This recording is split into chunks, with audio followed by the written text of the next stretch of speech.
when a P-38 pilot used clouds to hunt bombers. How could a simple trick of weather and altitude change the way aerial combat was fought over Europe? Anyone who understands how close these men came to never returning home should subscribe right now without hesitation.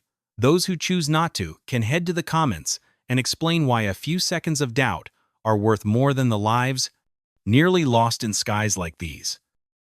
On the morning of 14 January 1944, high above the gray, frozen landscape of central Germany, a formation of Lockheed P-38, Lightning fighters of the United States, 20th Fighter Group climbed through a thick layer of cloud somewhere east of Frankfurt. Their mission was straightforward on paper: provide long-range escort for 8th Air Force B-17 Flying Fortress and B-24 Liberator bombers striking industrial targets deep inside the Reich. But buried in the flight order was something different. One element of P-38 seconds had been briefed to try a new tactic using cloud cover itself as a weapon. Among them was a young first lieutenant, a P-38 pilot who had already seen what concentrated German fighter attacks could do to an exposed bomber stream. He knew that traditional escort tactics, flying tight to the bombers, often left fighters reactive and late to the fight. On this mission, his orders were clear: use the lightning's speed, climb, and long range to approach unseen, then burst from the clouds directly into the path of enemy bombers and their escorts. What happened next would become legendary among the men who flew the Lightning. By early 1944, the air war over Germany had become a brutal battle of attrition. Daylight raids by the 8th Air Force were hammering ball-bearing plants, aircraft factories, and rail yards from Regensburg to Brunswick. To reach those targets, American bombers had to fly hundreds of miles through airspace, heavily defended by radar-directed flak batteries and aggressive Luftwaffe interceptor wings.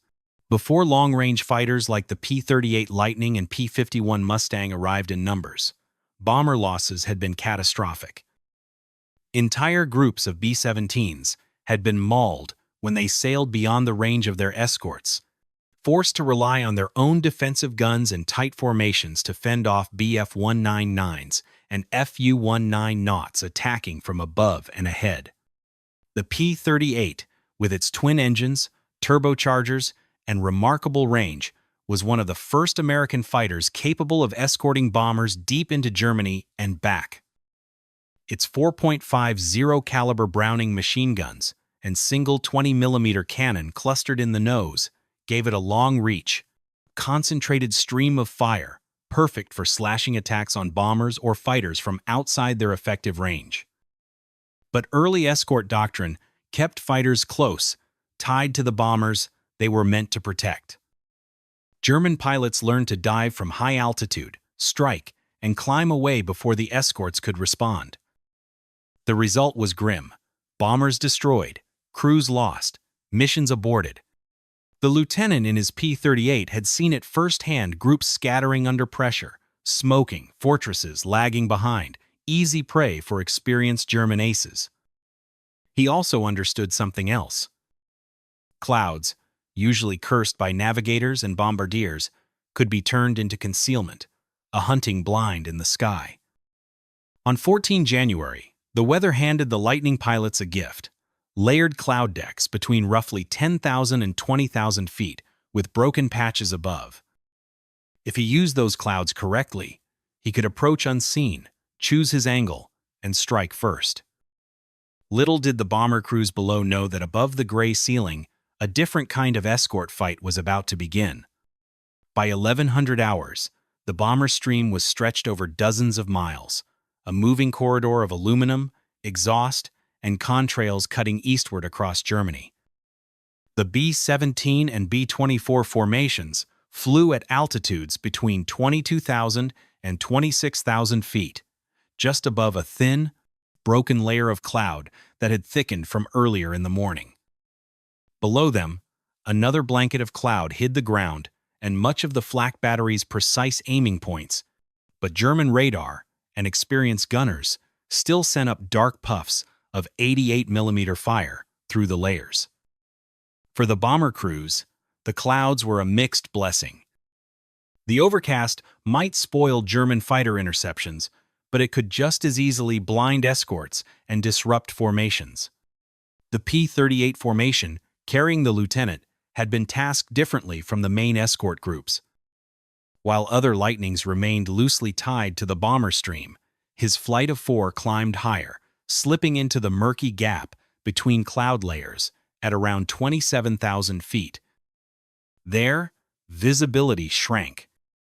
It was like flying through a dim, gray tunnel, the world reduced to instrument needles, the vibration of the twin Allison engines, and the occasional ghostly shape of another P-38 sliding past at a few hundred yards. Radio discipline held. Short, clipped calls confirmed positions and altitudes. They knew German controllers would vector interceptors based on radar plots of the bomber stream. The lieutenant's plan, refined in briefings and simulator talks, was to exploit the predictable geometry of interception. German fighters, often flying in staffeln of 12 to 16 aircraft, preferred to form up ahead and above the bombers, then roll into head-on or quartering attacks. Heavy fighters and specialized bomber destroyers, fitted with 20mm and 30mm cannon, also sought to form battle lines ahead of the stream. If Allied escorts could appear suddenly from cloud cover, right where those attack axes developed, they might shatter the German formations before they could make their runs. Clouds would be the cloak that brought them there. By 1200 hours, radar in Western Germany had already detected the intruding American force. Luftwaffe units scrambled Bf-199s and FW-19 Naughts from several fighter wings, along with twin-engine night and heavy fighters pressed into daylight interception duty. The sky above the clouds, invisible to the bomber crews below, became increasingly crowded. The lieutenant's element moved ahead of the main bomber stream, using their speed and height advantage to position themselves somewhere near where German fighters would likely gather. At 12:30 hours, they caught their first hint that the trap was starting to close. Short bursts of radio chatter crackled through the headset, another escort flight reporting, "Bandits, high 12 o'clock, 30 plus." German fighters were forming, just as predicted, near a thin break in the upper cloud layer. The lieutenant checked his fuel, glanced at his wingmen, and eased the P-38's nose down slightly. The Lightning's twin tails and long, central pod sliced through another wispy layer of cloud. He was hunting now. By 1330 hours, the mission had entered its most dangerous phase. The bombers were closing on their target area, and German fighter direction centers were pushing every available aircraft into their path. The lieutenant's P-38 seconds were now ahead and slightly offset from the bomber stream, hidden within scattered high clouds between 25,000 and 28,000 feet. Below them, through ragged gaps, they could occasionally glimpse the massive bomber formations, rows of B-17s and B-24s, tiny and distant, leaving faint, straight contrails like chalk lines on a gray board. Then he saw them.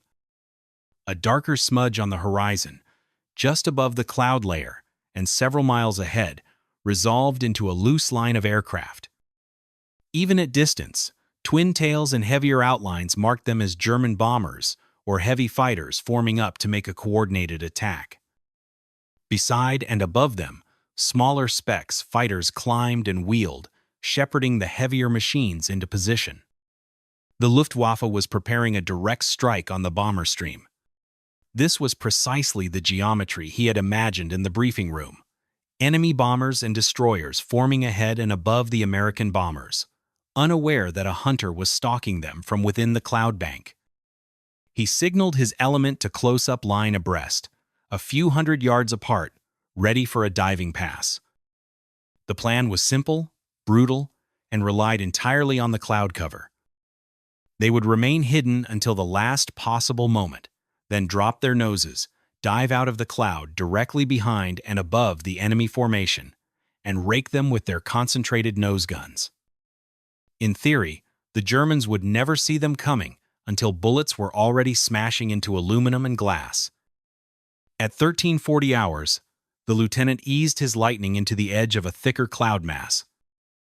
Visibility dropped to almost nothing. Moisture streaked across the canopy, the world outside vanishing into a swirling white void. He held his course by instruments, trusting his altimeter, climb indicator, and the faint glow of his wingman's position lights. Seconds ticked by. Then, suddenly, they were out. The lightning's nose broke through the underside of the cloud at around 26,000 feet, and the lieutenant found himself looking down at exactly what he had hoped and feared to see. Directly below and slightly ahead, at perhaps 23,000 feet, was a line of German aircraft, twin-engine heavy fighters and bombers, with several Bf-19 NINS escorts sliding into position to cover their flanks. The range closed rapidly. He had only seconds to decide. Little did the German crews know that from the clouds above them, a predator had just emerged. The lieutenant shoved the throttle forward, feeling the P-38 surge as the twin Allisons poured out power. The Lightning's nose dropped, and gravity added its own acceleration. He felt the familiar pressure build in his chest as the aircraft picked up speed in the dive. Cloud fragments streaked past the canopy, the altimeter unwound. Ahead, the German formation grew rapidly in his sights. He could pick out details now: the glass nose of a twin-engine machine, the dark crosses on wings, the glint of canopies as pilots scanned ahead, unaware of what was falling behind them. He selected a target, the trailing bomber in the right-hand element, a vulnerable position often taken by less experienced crews. Range: 800 yards. He steadied the P-38, lining up the central gun sight just ahead of the bomber's right engine. At 600 yards, he squeezed the trigger. The P-38's nose vibrated violently as 4.50 caliber Browning machine guns and the 20mm cannon spat a concentrated stream of fire forward. Bright tracers arced out, converging at the preset point ahead. They walked across the bomber's wing and into the engine nacelle. Almost instantly, dark smoke erupted. Panels flew off. The right engine flameout turned from smoke to fire, a long orange tongue licking backward as the aircraft shuddered and began to roll. The German formation exploded into chaos. Pilots broke left and right, the neat line dissolving as each man fought for his own survival. Bf-199 escorts snapped into hard turns, desperately searching for the attacker that had appeared from nowhere. The lieutenant continued through, diving under the disintegrating bomber, debris clanging off his wings. He felt the shudder of disturbed air as he passed beneath it, glancing up briefly to see the German aircraft break apart, one wing tearing away, the fuselage rolling into a flat spin. Another P, 38 inches, his element had chosen a different target, the leading bomber. Its fire stitched across the cockpit and left engine. The aircraft lurched, slipped out of formation, and trailed black smoke. Within seconds, it too was falling. But success came with a cost. The diving attack had bled off altitude and locked the Americans into a predictable path. Now German fighters pounced. A pair of Bf-199s dropped in from above, guns flashing as they tried to latch onto the lieutenant's tail. He felt rounds punch into the left wing, heard the harsh clatter of impacts on the airframe. Warning lights blinked. He pushed the stick forward, diving harder, trying to use speed and the thicker cloud below as cover. At around 20,000 feet, the wounded P-38 slammed into the lower cloud layer, the world instantly turning white again. The chase became blind. He jerked the Lightning into a sharp turn, then another, hoping to throw off the Germans following him. The instruments flickered under the G-forces. For a brief, terrifying moment, his sense of balance collapsed. He no longer knew if he was climbing, descending, or rolling.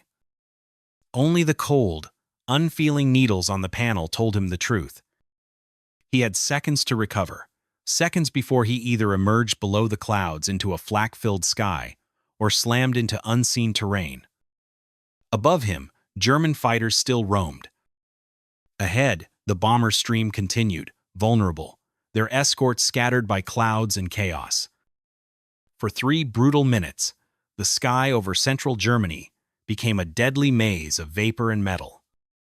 The lieutenant's daring attack had broken up the initial German bomber assault, but now he was alone, wounded, and somewhere inside a shifting tower of cloud, hunted by enemies who knew this airspace better than he did.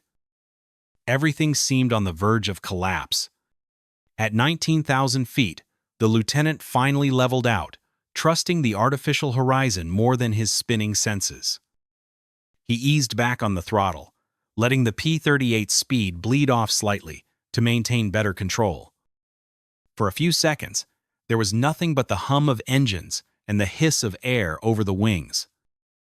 Then faintly, through the cloud, he saw it, a dark shape passing left to right, perhaps 200 yards away. Instinct said, "Enemy." But he held his fire. Firing blindly in cloud was a good way to kill a friend or waste ammunition. Instead, he pulled gently into a turn, spiraling within the cloud layer. An idea, half-formed in pre-mission briefings, clarified in his mind.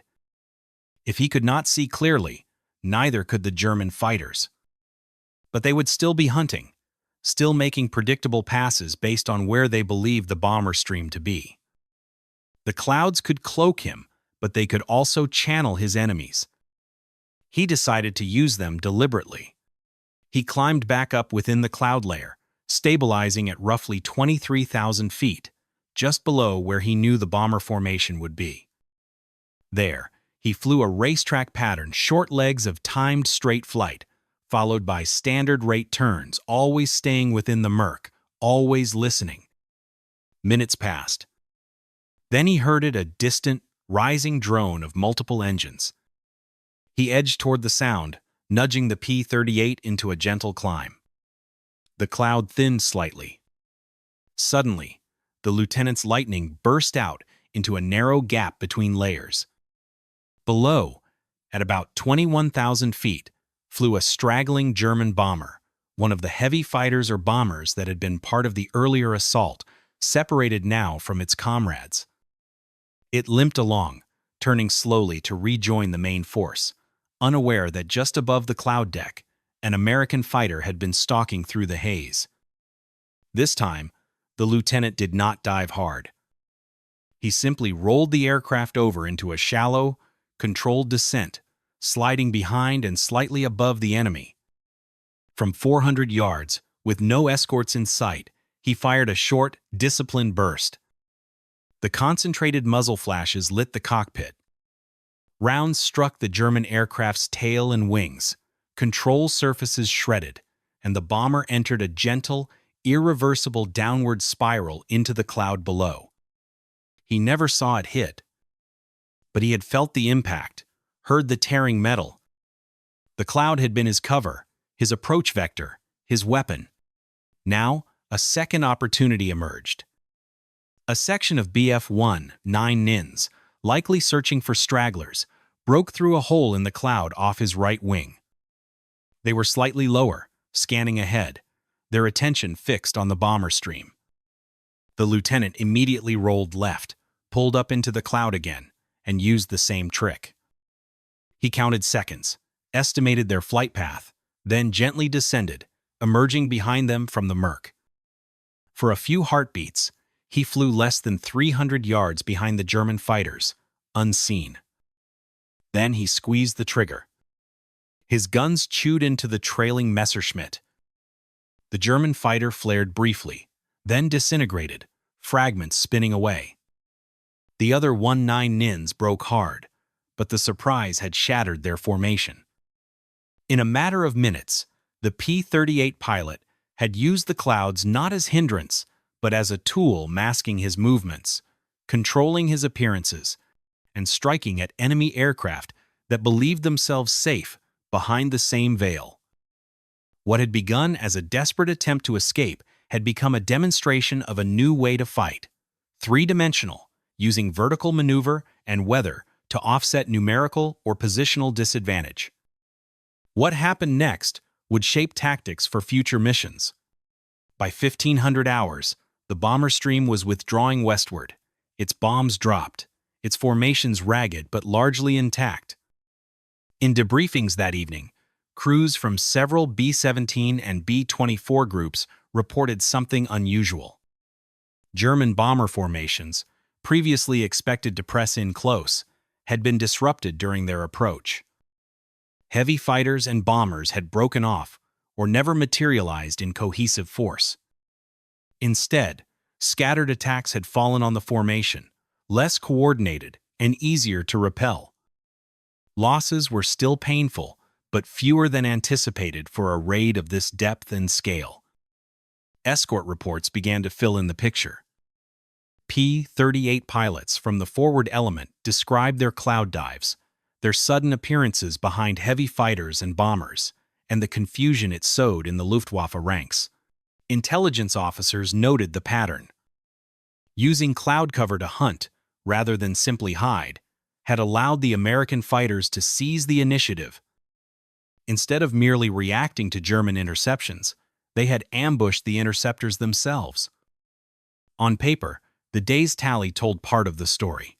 Multiple enemy bombers and fighters destroyed or damaged by P-38 seconds that had used clouds as staging points for their attacks.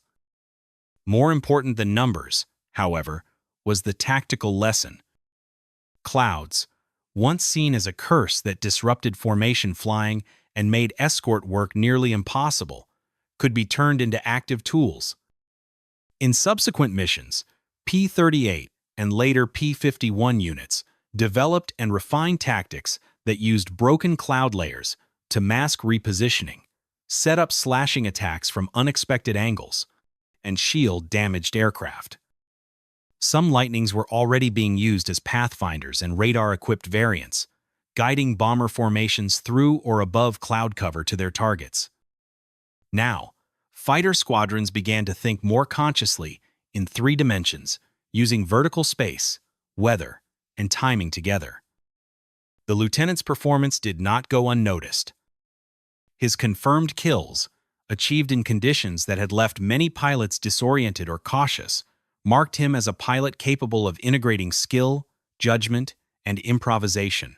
In the weeks that followed, recommendations moved up the chain. For his actions during the mission breaking up a bomber assault, downing multiple enemy aircraft, and returning his P-38 despite damage, he was recommended for a Distinguished Flying Cross, a decoration often awarded to United States fighter pilots for heroism and extraordinary achievement in aerial flight. The official citation emphasized his courageous and skillful use of adverse weather conditions to gain tactical surprise over numerically superior enemy forces, and credited his action with saving numerous bomber crews from destruction. For the men who flew later missions, the lesson spread informally too. Pilots briefed each other before takeoff. Use the clouds, do not fear them. Climb into them to reposition. Drop out of them to attack. Clouds were no longer just the enemy of navigation. They had become a weapon in the arsenal of the Lightning. This was just one of countless untold stories from the Second World War. Subscribe to WWII Lost Records as we continue to bring these forgotten chapters of history back to life.